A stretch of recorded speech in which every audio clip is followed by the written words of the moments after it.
आदाब। इस पॉडकास्ट में मेरी गुफ्तगू है जनाब सैयद हसन अली के साथ, जो फ़लसफ़े के तालिब इल्मों को मुख्तलिफ जामियात में पढ़ाते हैं और जिनकी दिलचस्पी अखलाकियात, सियासी फ़लसफ़ा और मज़हब के फ़लसफ़े में है। इस नशिस्त में हमने मार्क्सिज़म पर बात की, ख़ास तौर पर उस तसव्वुर पर जो एक कम्युनिस्ट यूटोपिया के बारे में शकूक व शुबहात को जन्म देता है। सैयद हसन अली ने इस पर संजीदा और आम फहम अंदाज में गुफ्तगू की। गुफ्तगू में उन्होंने बेगानगी के तसव्वुर, एलिनिएशन के तसव्वुर को वाज़ेह किया, मार्क्स के मज़हब से मुताल्लिक़ ख़यालात पर रोशनी डाली और बताया कि कम्युनिज़म असल में क्या है। ये बातचीत इस अंदाज में की गई है कि एक आम सामे भी आसानी से समझ सके। आदाब। हसन साहब, कैसे हैं आप? खैरियत से हैं? जी बिल्कुल, बहुत शुक्रिया हमारे साथ गुफ्तगू में शामिल होने के लिए। हमारे लिए बहुत एजाज़ की बात है कि आप हमारे साथ इस गुफ्तगू में शामिल हो रहे हैं। कैसे हैं आप? बहुत खुशी है आपके साथ बात करके। बहुत शुक्रिया। तो क्योंकि हम लोगों ने डिसाइड किया था कि आज हम बात करेंगे कम्युनिज्म के हवाले से, और इस गुफ्तगू को हम बिल्कुल चाहते हैं कि मुब्तदी जो हैं इस कम्युनिज्म के फ़लसफ़े को समझने के ख्वाहिश रखते हैं, उन लोगों के लिए हम ये एक्सेसिबल बनाएं। तो मैं चाहता हूं कि आप थोड़ा सा समझाइए हमें कि कम्युनिज्म है क्या। बहुत शुक्रिया जौहर। देखें, इससे पहले कि इस बात का जवाब दिया जाए, कोई मीनिंगफुल जवाब दिया जाए कि कम्युनिज्म क्या है, सबसे पहले ये समझना ज़रूरी है कि जिस निज़ाम के तहत हम आज ज़िंदगी गुजार रहे हैं, यानी सरमायादाराना निज़ाम जिसे कैपिटलिज्म कहा जाता है, वो क्या है। सही। क्योंकि कम्युनिज्म के बारे में जो हमारी सोच होगी या जो हमारी अंडरस्टैंडिंग होगी कम्युनिज्म की, वो ग्राउंडेड होगी, वो बेस्ड होगी, उसकी बुनियाद होगी इन आर अंडरस्टैंडिंग ऑफ कैपिटलिज्म। बिल्कुल। ठीक है। तो कैपिटलिज्म बेसिकली एक ऐसा सिस्टम है जो it is based in the private ownership of the means of production, यानी जो ज़राए पैदावार हैं, लैंड, कैपिटल, मशीनरी, ये निजी मिल्कियत में होते हैं। बिल्कुल। ये बजाय इसके कि कम्युनिटी इसको ओन करे, कलेक्टिव डेमोक्रेटिक ओनरशिप हो, ये कुछ अफराद की मिल्कियत में होते हैं। और फिर वो अफराद जो है वो वेज लेबर को इस्तेमाल करते हैं। वेज लेबर जो है वो कैपिटलिज्म की कैरेक्टरिस्टिक फॉर्म है।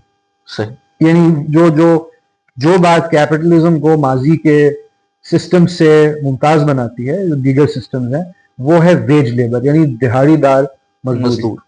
तो वो दिहाड़ीदार मजदूरों को हायर करते हैं, वेज लेबरर्स को हायर करते हैं। क्यों? In order to maximize their profits. सही। तो जो मकसद है इस पूरी एक्सरसाइज का, वो ये है कि ये जो प्राइवेट ओनर्स हैं मीन्स ऑफ प्रोडक्शन के, ये वेज लेबर के जरिए से अपनी प्रॉफिट्स को मैक्सिमाइज करते हैं। और कम्युनिज्म का जो आइडिया है, it is grounded in A critic of capitalism. क्योंकि कैपिटलिज्म एक ऐसा सिस्टम है, एक तो ये सिस्टम जो है वो हमेशा से मौजूद नहीं है, यानी एक हमारे यहाँ ये गलतुल आम है, लोग समझते हैं कि शायद हर तरह की तिजारत जो है वो कैपिटलिज्म है, या मार्केट्स का होना ही कैपिटलिज्म के लिए काफी है, बल्कि ऐसा नहीं।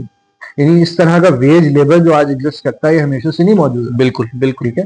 मिसाल के तौर पे जिसे मार्क्स कहता है एशियाटिक मोड ऑफ प्रोडक्शन, जो जमींदारी निजाम है हमारे यहाँ का, तो जो उसकी ट्रेडिशनल फॉर्म कह लीजिए, वहां इस तरह से दिहाड़ी के ऊपर मजदूरों को नहीं रखा जाता।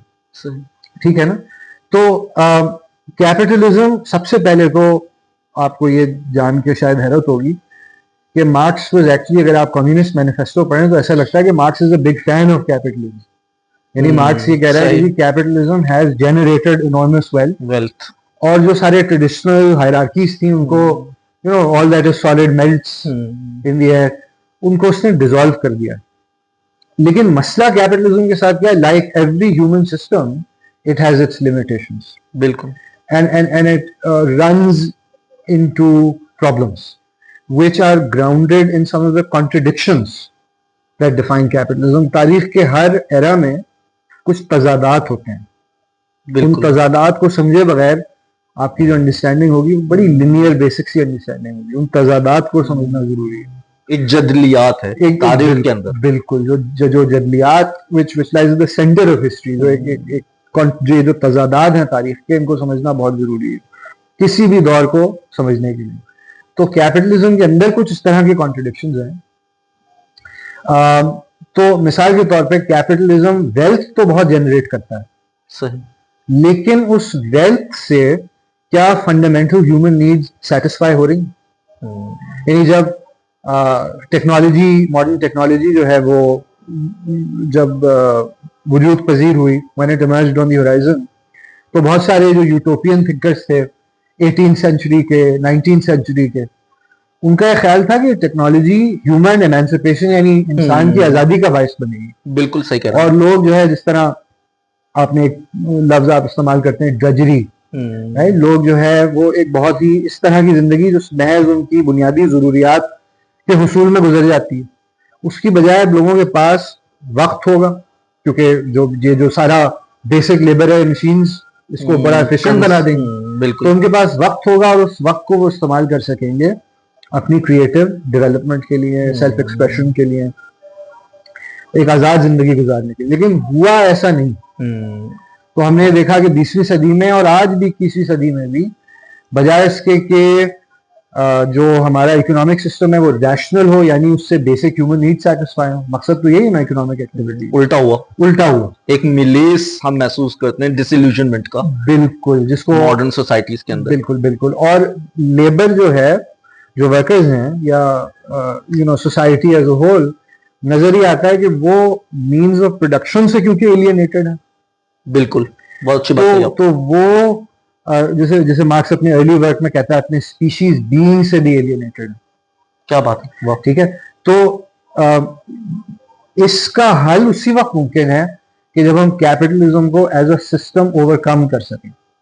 या तो आप ये कहें कि इससे बेहतर कोई सिस्टम पॉसिबल ही नहीं है, और ये जो है it's the end all and be all of history, तो ऐसा तो है नहीं, जाहिर है। एक और बड़ा मसला जो कैपिटलिज्म ने क्रिएट किया है वो क्लाइमेट चेंज का मसला है, बहुत बड़ा मसला है, बिल्कुल। और ये जो आप जंगें देख रहे हैं दुनिया में, जो जेनोसाइड गजा में हो रही है, तो कैपिटलिज्म और इंपीरियलिज्म का भी एक बहुत गहरा रिश्ता है कि किस तरह जो कोर के अंदर, जो इंपीरियल कोर की जो इकोनॉमीज हैं, उन्होंने पेरिफेरल इकोनॉमीज को, जो दुनिया के जो थर्ड वर्ल्ड की इकोनॉमीज हैं, उनको किस तरह से निचोड़ा है। और जो अनइक्वल एक्सचेंज की बात होती है कि वो they get rich at the expense of these third world economies. तो फिर सवाल ये है, देखें, अब यहाँ एक सवाल उठता है जिसे मैं कहूंगा द कम्युनिस्ट क्वेश्चन। सही। अब इस सवाल की कई फॉर्म्स हैं। सही। तो उसकी सबसे बेसिक फॉर्म ये है कि क्या हम एक ऐसा सिस्टम बना सकते हैं जो वाकई ह्यूमन एमेंसिपेशन का बायस बने। ऐसा सिस्टम हम बना सकते हैं जो एक्सप्लॉयटेशन पे बेस्ड ना हो, और जहां मीन्स ऑफ प्रोडक्शन जो है वो कलेक्टिवली और डेमोक्रेटिकली ओन किए जाए। इतना बुनियादी सा सवाल है कि क्या ये ऐसा हो सकता है कि जो मीन्स ऑफ प्रोडक्शन है, जो कैपिटल है, आज देखें ना दुनिया में कितनी इनइक्वालिटी है, देयर आर बिलियनर्स, बहुत ज्यादा, और अब ट्रिलियनर्स भी बनने वाले हैं, और उनका जो इन्फ्लुएंस है ग्लोबल पॉलिटिक्स पे, जैसा वो वेल्थ को पावर के अंदर ट्रांसफॉर्म करते हैं। बिल्कुल सही। और आजकल तो आप देखिए प्लेटफॉर्म कैपिटलिज्म जिसे कहा जाता है उसका दौर है। अमेजॉन हो, ट्विटर हो, फेसबुक हो, बिल्कुल एक नई शक्ल निकल के आ रही है। बिल्कुल, जो प्लेटफॉर्म्स हमारी जिंदगी को शेप करते हैं, they are owned by these billionaires, by these capitalists. तो क्या ऐसी एक इकोनॉमिक सिस्टम क्रिएट किया जा सकता है, एक सवाल है, जहां जो मैसेज हैं वो कलेक्टिवली ओन करें मीन्स ऑफ प्रोडक्शन को, बजाय इसके कि चंद अफराद उस पर हावी हों। इसी सवाल की शक्ल और ये है कि क्या हम एक जेन्युइन डेमोक्रेसी क्रिएट कर सकते हैं।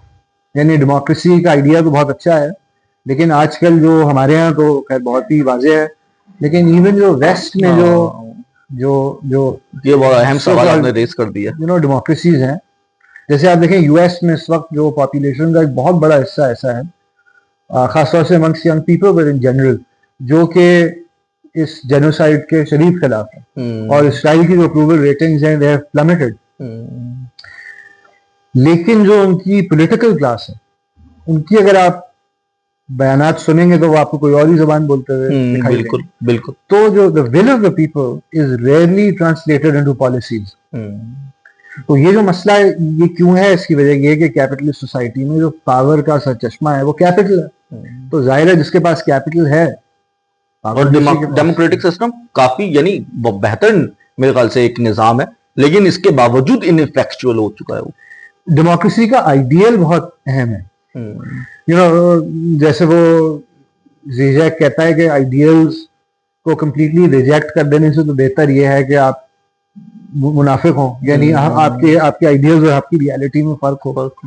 तो डेमोक्रेसी, इसका हल ये नहीं कि हम डेमोक्रेसी के आइडियल को रिजेक्ट कर दें, क्योंकि डेमोक्रेसी के आइडियल को रिजेक्ट करने का तो मतलब ये है कि आप ये कह रहे हैं कि चंद लोगों की इजारादारी होना चाहिए बाकियों पे, ये तो गुलामाना ज़हनियत की अक्कासी करेगा। बिल्कुल, तो बिल्कुल। डेमोक्रेसी का मतलब ये है दरअसल कि बराबरी इंसानियत की और इंसानों की, और ये कि पावर जो है वो चंद लोगों के हाथ में होने की बजाय it should be wasted in the people.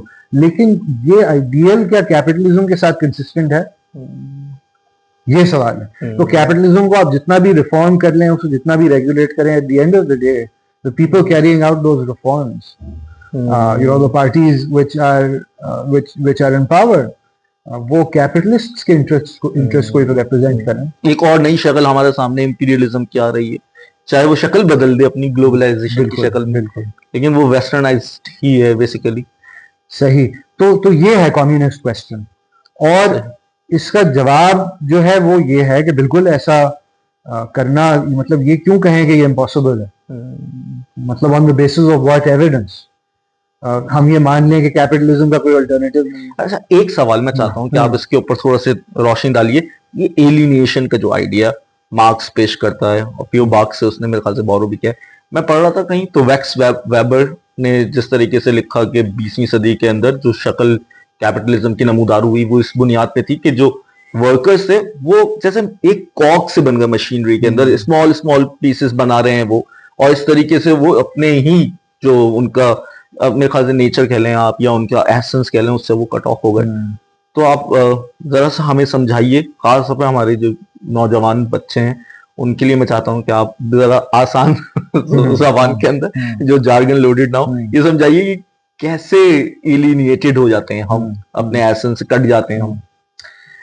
अच्छा, एलियनेशन का आइडिया बेसिकली तो हेगेलियन एक आइडिया है, और फिर आप सही कह रहे हैं, बिल्कुल फ्योर बार्क ने भी उस पे लिखा, और फिर मार्क्स ने, खासतौर से जो अर्ली मार्क्स है 1844 के जो मैन्यूस्क्रिप्ट्स हैं उसमें आपको एलियनेशन या स्ट्रेंजमेंट का आइडिया नजर आता है।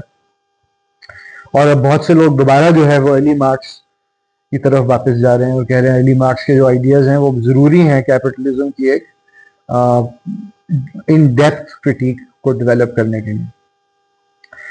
तो एलियनेशन का बेसिकली आइडिया ये है कि कैपिटलिज्म में इंसान उस चीज से जुदा हो जाता है जो उसको इंसान बनाती है, जो उसका स्पीशीज बीइंग है। सही, ठीक है, यानी बहुत ज्यादा मैं अगर इसको सिंप्लीफाई करूं तो आपकी जो तख्लीकी सलाहियत है, आपकी जो क्रिएटिविटी है, आपकी जो देखिए ना, इंसानों और दीगर एनिमल्स में फर्क ये है कि हम जब कोई क्रिएटिव प्रोजेक्ट करते हैं तो पहले उसको जहन में कंसेप्चुलाइज करते हैं।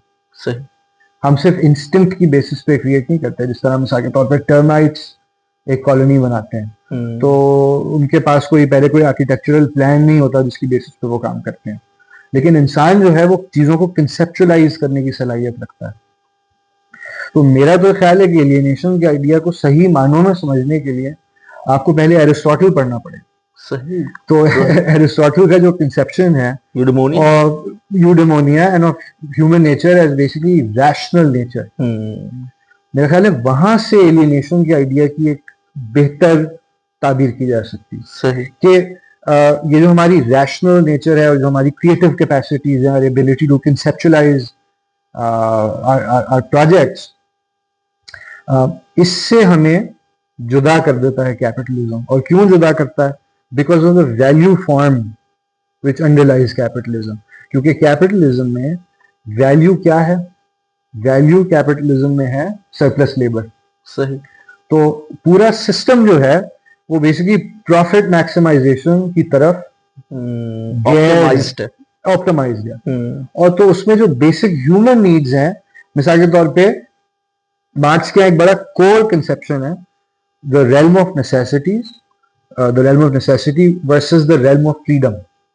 सही। ये अगर आपको समझना है कि जी एक नॉन एलियनेटेड या एक post alienation form of life किस तरह की होगी। तो रेल्म ऑफ नेसेसिटी क्या है? जो बुनियादी जरूरियात हैं आपकी, सही, जो जिंदा रहने के लिए चीजें जरूरी हैं, सही, राइट, सही, the basic requirements of survival. सही।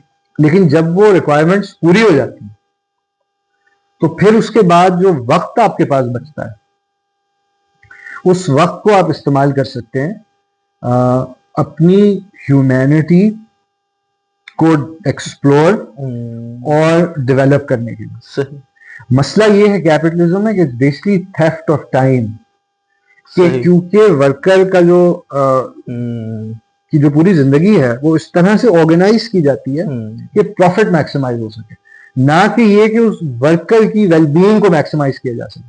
बहुत अच्छी बात इसकी की वजह आपने, क्या है बहुत कि जबरदस्त। वर्कर्स जो है वो मीन्स ऑफ प्रोडक्शन को ओन नहीं करते, बल्कि ओन जो करते हैं मीन्स ऑफ प्रोडक्शन को, उन्होंने तो अपना प्रॉफिट मैक्सिमाइज करना है।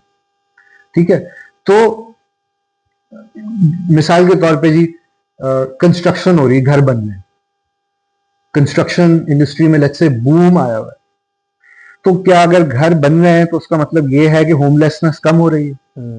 ऐसा नहीं है। इसकी वजह क्या है कि घर बनाने की जो एक्टिविटी है वो होमलेसनेस की प्रॉब्लम को सॉल्व करने के लिए नहीं हो रही।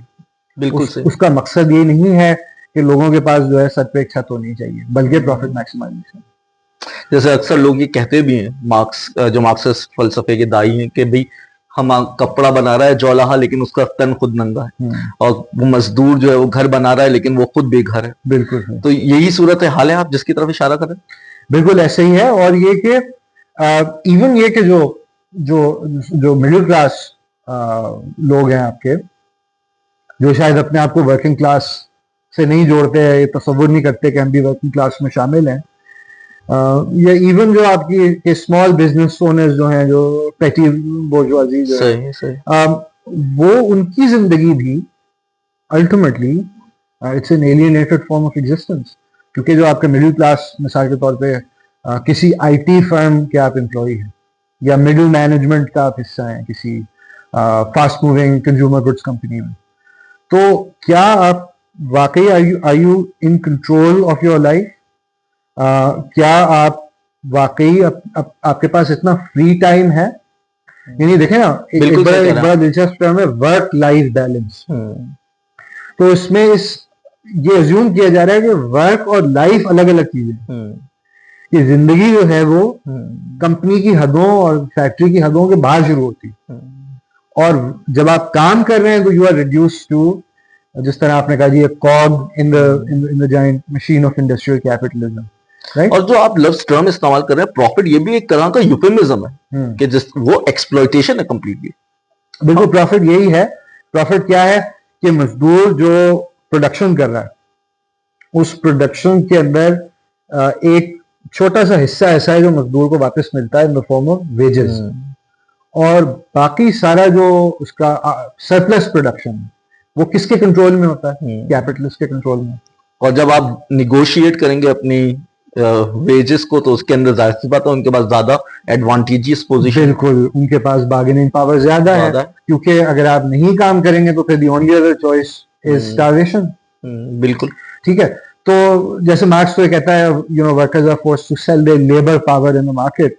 वो अपने, लेकिन इसको आप बिल्कुल सिंप्लीफाई करके इस तरह से देखें ना, जिस तरह वो रिचर्ड वुल्फ अक्सर कहते हैं कि आप अगर किसी कंपनी के लिए मुलाजमत करते हैं तो जितनी वैल्यू आप उस कंपनी के लिए जनरेट करते हैं, क्या वो सारी वैल्यू मिल जाती है आपको वापस in the form of your salary, या उसका एक छोटा सा हिस्सा आपको? क्योंकि अगर वो सारी वैल्यू आपको वापस मिल जाए तो आपको एम्प्लॉय करने का फायदा ही क्या है?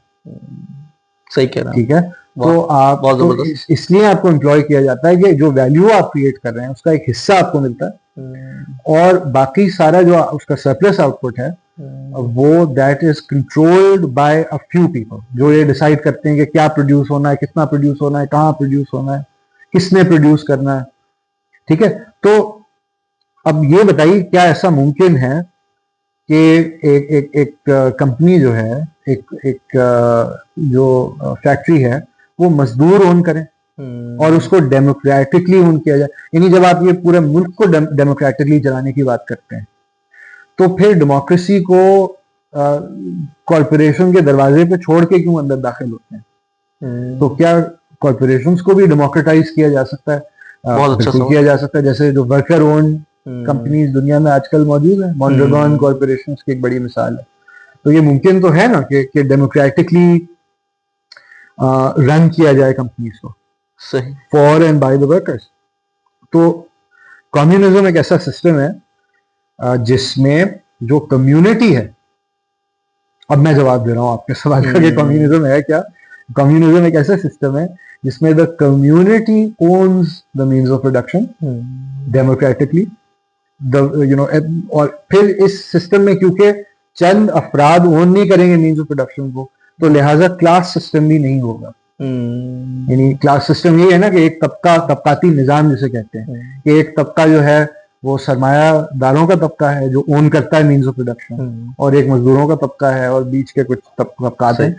तो वो तबकाती निजाम भी नहीं होगा कम्युनिज्म में, और कम्युनिज्म के अंदर जो मकसद होगा प्रोडक्शन का, जो मकसद होगा लेबर का, वो प्रॉफिट मैक्सिमाइजेशन नहीं बल्कि बेसिक ह्यूमन नीड्स की सेटिस्फैक्शन होगा। तो वो रेल्म ऑफ नेसेसिटी जब एक दफा once you take care of that, तो फिर हर इंसान के पास ये मौका होगा कि वो अपने क्रिएटिव एसेंस के साथ जुड़ सके।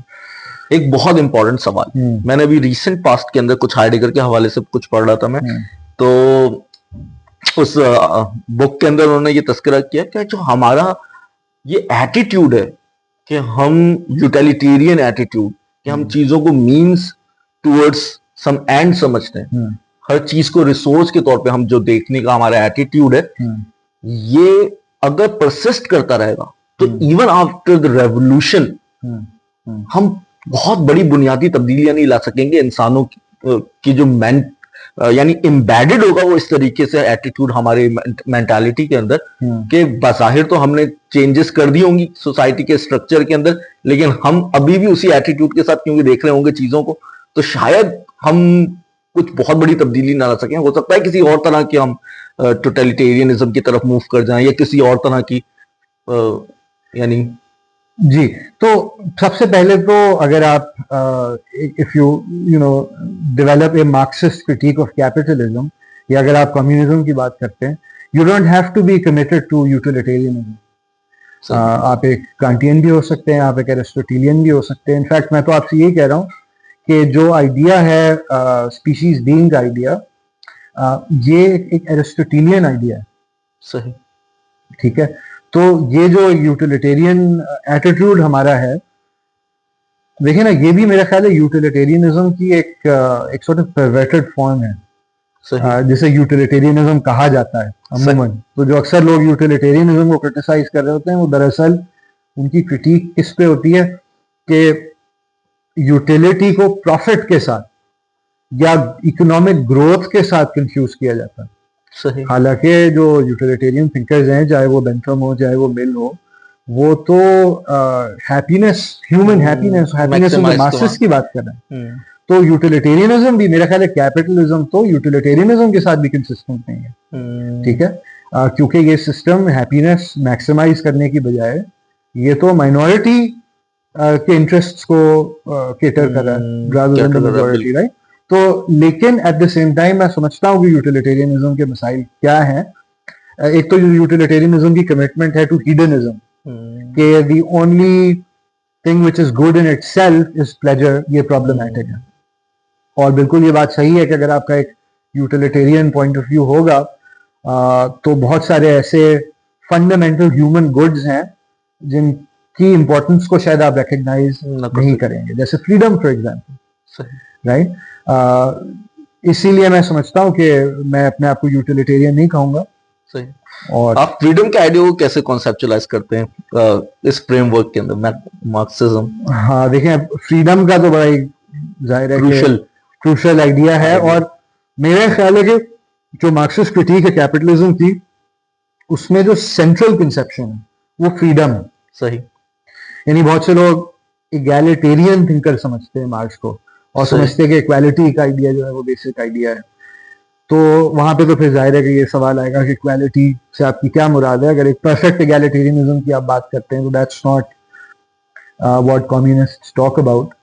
लेकिन फ्रीडम को मेरे ख्याल है सेंटर करना इस डिस्कोर्स में बहुत जरूरी है, और फ्रीडम क्या है इस फ्रेमवर्क में, तो वो मैं अगर बहुत ज्यादा सिंप्लीफाई करके उसे बयान करूं तो वो फर्स्ट एंड फॉरमोस्ट वो है फ्री टाइम।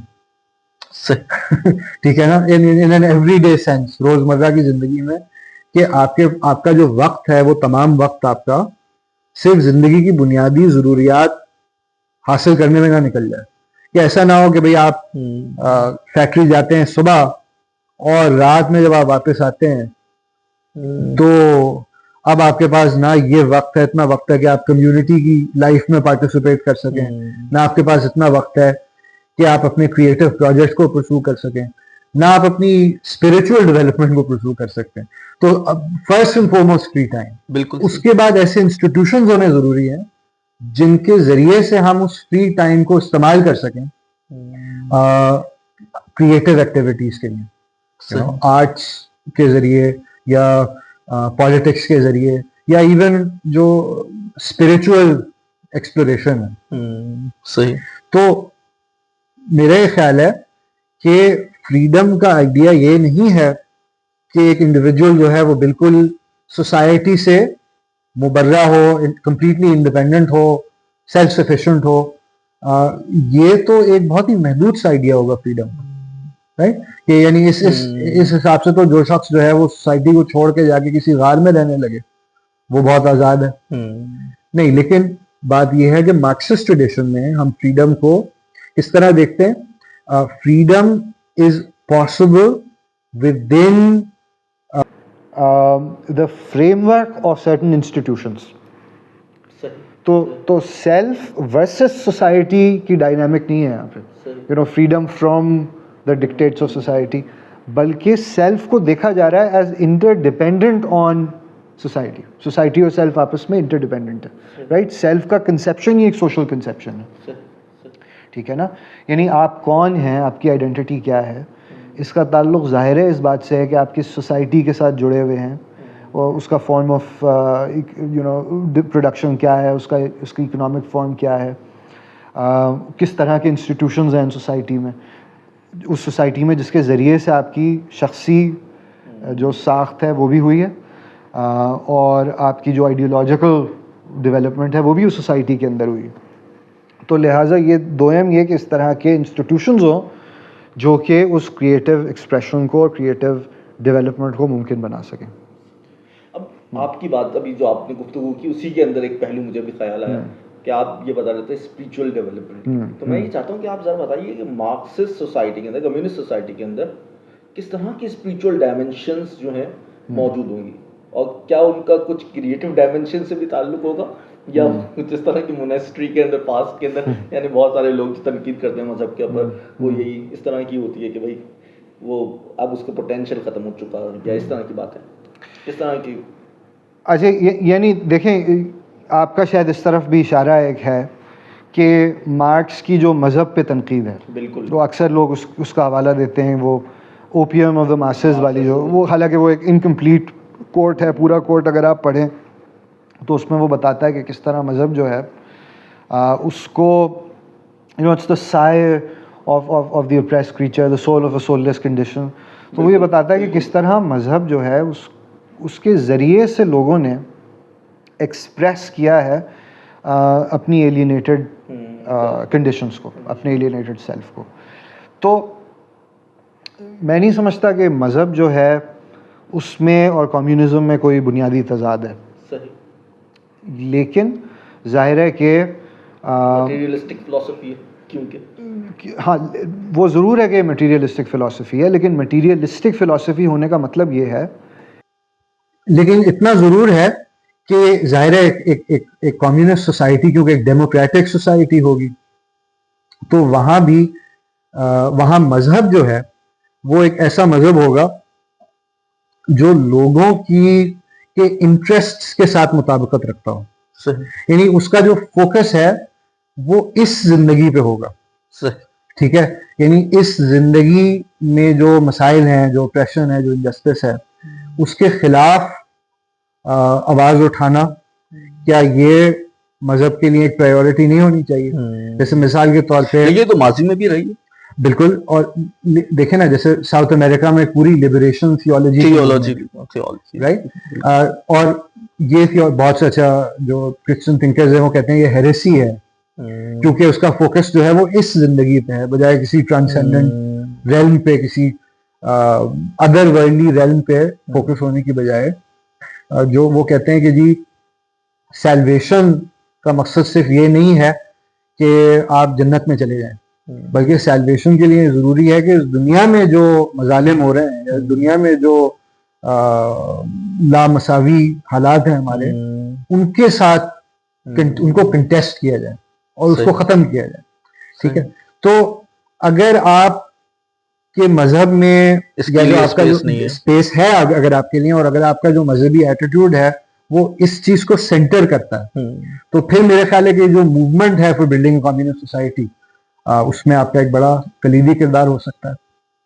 तो ऐसा नहीं कोई मजहब और कम्युनिस्ट एक्टिविज्म के अंदर कोई बाइनरी मौजूद है, और इनफैक्ट बहुत सारे लोग हैं, मोस्ट फेमसली एलिस्टेयर मैकिंटायर, जिसकी क्रिश्चियनिटी और मार्क्सिज्म पे किताब है, जिन्होंने इस बात पे फोकस किया है। लिबरेशन थियोलॉजी का मैंने जिक्र किया। इस्लाम के अंदर भी ऐसे बहुत सारे एलिमेंट्स हैं। मिसाल के तौर पे जिहाद के आइडिया को आप इस तरह भी तो कंस्ट्रक्ट कर सकते हैं कि जिहाद अगेंस्ट ऑप्रेशन एंड इनजस्टिस। तो मेरा ख्याल है बहुत सी स्पेस है यहाँ पे।